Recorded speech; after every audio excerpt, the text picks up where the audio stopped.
On the last episode, together with LACMA's Conservation Department, we vetted the artworks that we still had doubts about and made a final selection to present to the audience.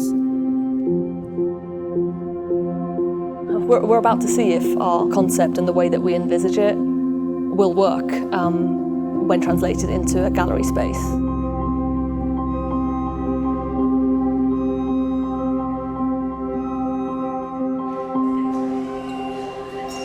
Nice, okay, so we have our cases.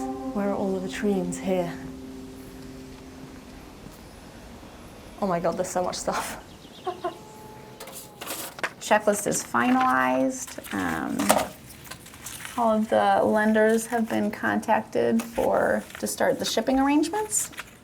I lead our exhibition registrar team and our outgoing loans registrar teams. It's kind of like project managers specifically for the logistics side of it. So starting out, we do a lot of the paperwork to get it here. So a lot of the loan negotiations, the loan agreements, working with various lenders to coordinate. A large portion of the show is coming from the Museo del Oro, so they'll send 2 couriers with it. A courier, it's a person who, from the lending institution, will basically travel the entire way with the piece and oversee every single step.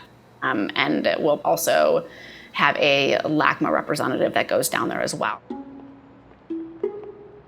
It's really like just having the eyes on it.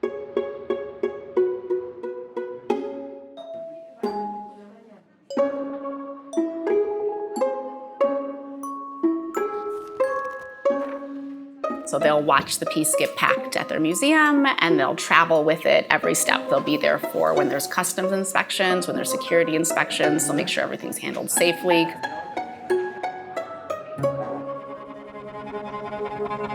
And they'll travel with it to the airport. They'll watch it get what's called palletized. So when they put it onto the pallet and strapped down and secured to make sure it's properly strapped and even the crate is being handled safely, and then that will go in the belly of the plane, and then they will fly with it to the other end, and then when it lands at the airport, they'll do all that in reverse. And then they'll oversee the full unpacking of it, the installation of it. Hola, buenos días, ¿cómo está? Hola, buenos días. All right, I'm gonna gather the rest of the team out here. So we're going to start with the coins, and then we're going to move to this case here. The gold, it's our first gold case. And then hopefully when that finishes, we'll be able to switch to this one, which is all the votive figures, but we'll kind of see how that goes around lunch. We'll check in. And then I'll probably peel off a couple people from our team. These cases are primarily LACMA, so they'll do that. But so that's the plan.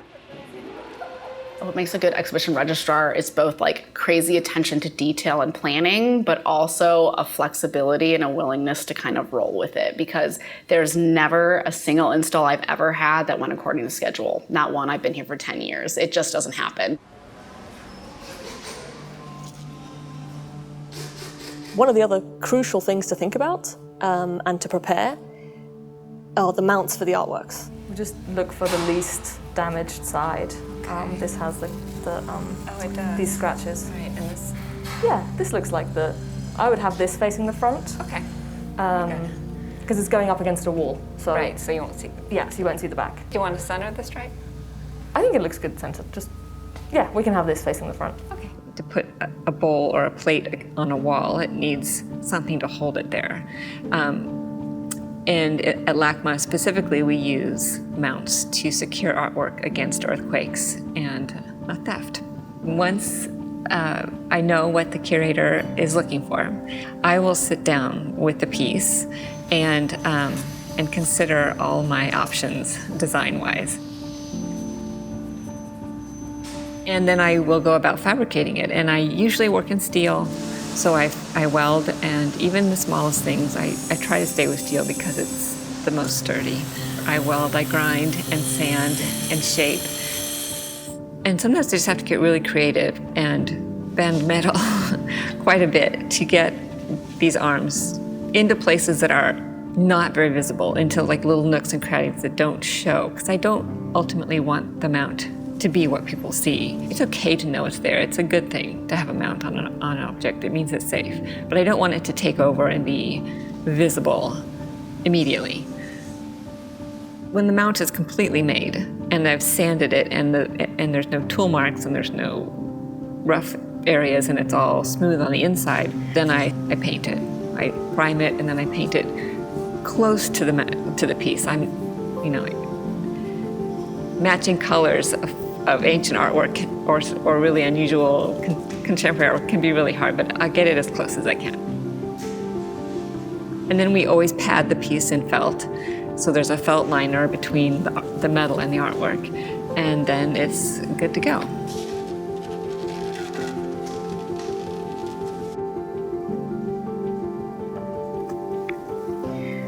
There are 423 objects, give or take. Yeah. Next time, loop in the reg early, because then we can tell you what is possible and what's not possible, which it still might be. Let me just take a look and confirm it.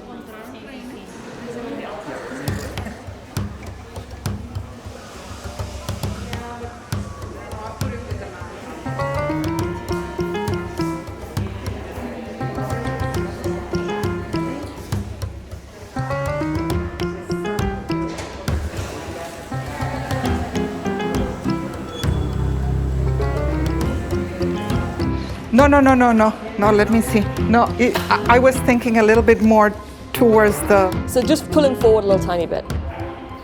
Wow. Yep.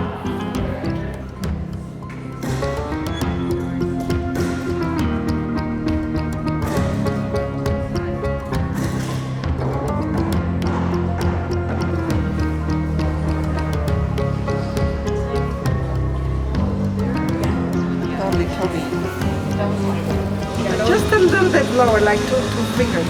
O sea, ahí perfecto, sí.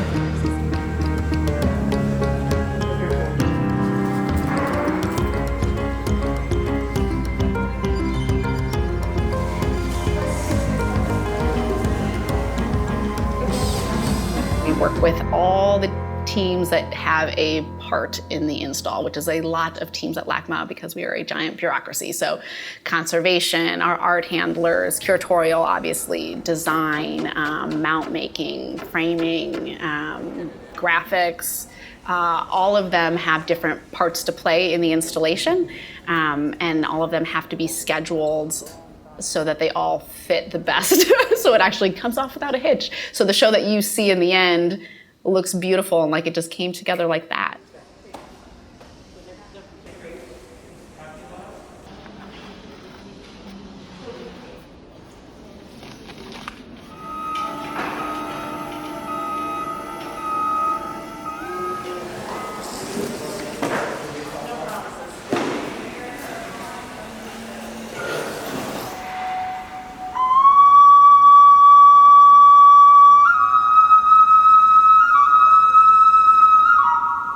There are many things that need to come together in the exhibition space. We did a soundscape with a Colombian musician who is designing the soundscape with ancient ocarinas.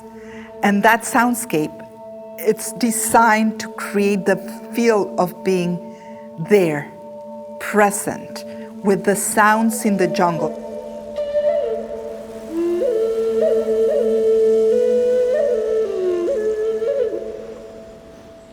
I guess I do have one question for Aison, which is that if someone enters in this space that we're constructing, that has all these connections, but doesn't have much knowledge coming in, what's the best thing that we can give them that they can take away? Si va a entrar personas que, no importa el nivel que tenga, o el conocimiento que tenga, sino que puedan entrar a conectarse y puedan buscar ser amigos de esa conservación, de cuidar la humanidad. Y cuidar la humanidad significa cuidar la naturaleza, o cuidar la naturaleza significa cuidar la humanidad. Y esa conexión entre naturaleza y humanidad, esa unidad, es algo que en nuestro mundo no está entendido así. That division, ¿no? nature and humanity. Yeah, it's true, because a Western modern idea, even of preservation of nature, is to preserve it separately from that,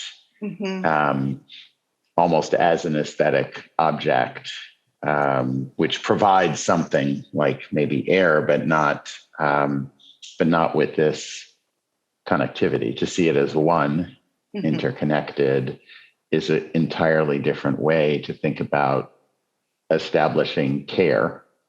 Exactly. For both.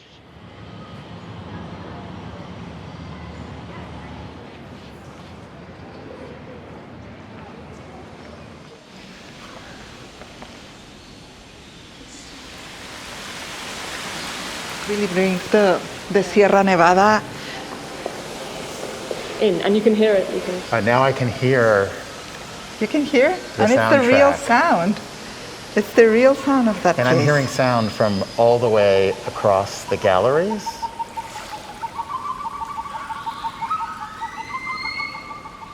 When did you decide to make the banquetos? They're everywhere in the exhibition. We were sitting all the time in these banquitos or in rocks with Mamo Camilo for hours, and that is an important place where everything happens. They are thinkers. They sit and think of the interconnectedness of everything.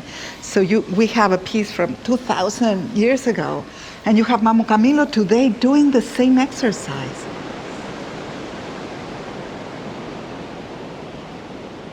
What's interesting to me too is you made this decision with guidance from Mamo Camilo to not have the dates of the object. So one of the primary things in a museum is the label that goes with the object. The experience for me was we went with them to in Santa Marta, to the Museo del Oro in Santa Marta, and they were so reverential to each of the objects. They didn't care they were in a museum, right. But all of them said, this is wrong. And when we asked what is wrong, they pointed at the dates.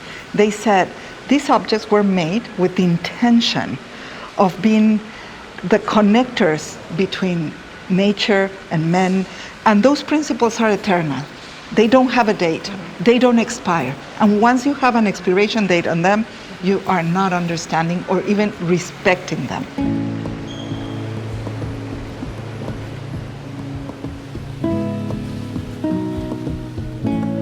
I love these cases that you put together with, of course, the aquatic and the birds and the sea lion.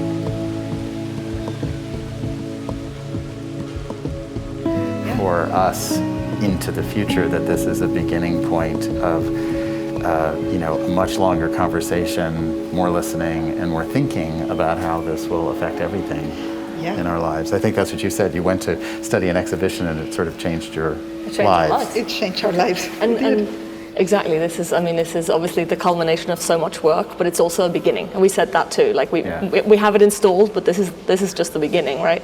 So I can't wait. The most horrible thing to happen is that nobody understands, and that everybody thinks, oh, nice, beautiful objects. There were so many, just that indifference. Déjame saludar a María Alicia. Corazón, no. Qué bueno que estás aquí.